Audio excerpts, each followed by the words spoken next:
raw milk never goes bad, then what happens to it when it looks like this? This is called Clabber milk. And Clabber milk is the best kept secret of dairy farming. If you want to know how to keep your raw milk fresher longer, check out our video on fresh milk. But today we're going to talk about sour milk, otherwise known as Clabber. Clabber is a naturally fermented milk product. This happens at a slow pace in the refrigerator, or you can speed up the process on your counter. The live enzymes and bacteria in the milk have digested the dairy sugars to create this leavening agent. Similar to sourdough starters, this helps you to make cheese, inoculate sour cream, start fermentation processes like sauerkraut, and so much more. Not to mention the fluffiest pancakes around. So for today, we're going to take this milk aside and talk all things Clabber. Clabber milk can be eaten raw, although not super palatable to our modern taste buds. This used to be a treat. It smells like cheese to me. It's a little bit sweet and a little bit sour. So how do we make Clabber? For more in-depth videos, check out the information in the show notes below.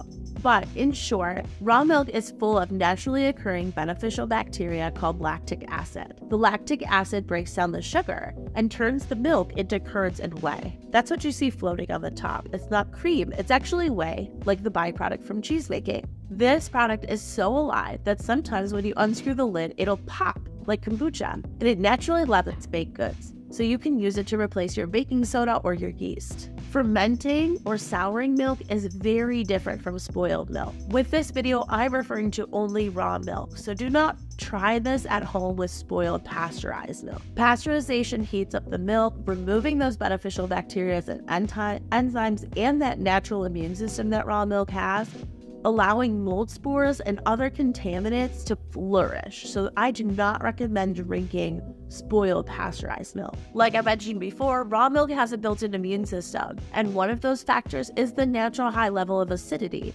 That acidity in the milk actually keeps bad bacteria from growing. Now, I'm talking about milk from a clean source. This came from my farm where I know our milk process, I know we wrap and chill, our animals are healthy, and I know there are not any pathogens that are contaminating the milk.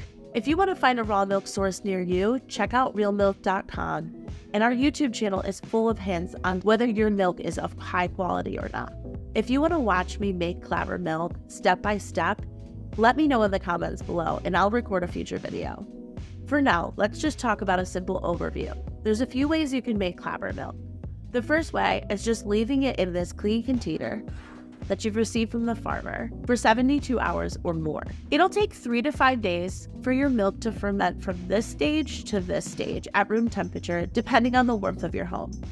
Once you get to the Clabber stage, you have 2 products to work with. The first is whey, that's that light liquid on the top, and the second, which is more solid, is the Clabber.